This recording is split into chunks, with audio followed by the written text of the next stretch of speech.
When building an outside radius curve, begin by calculating the radius of the top course.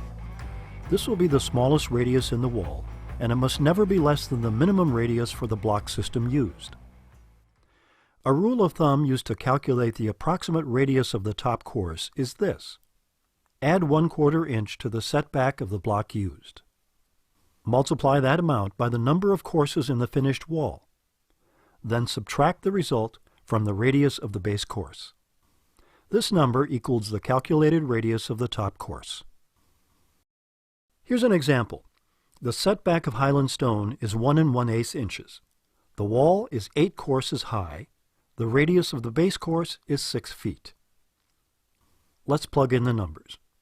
1 1/8 inches plus 1/4 inch equals 1 3/8 inches. Multiplied by 8 courses equals 11 inches.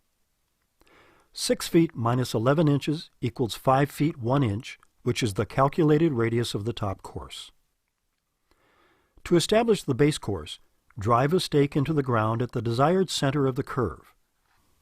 Attach a string and rotate it to mark the radius in the soil. Dig the trench based on this radius and build a base course using best practices. Remove the lip and align the back of the block with the radius curve. Level side to side and front to back.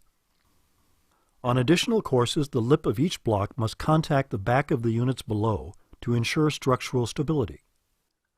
Setback will cause the radius of each course to gradually decrease.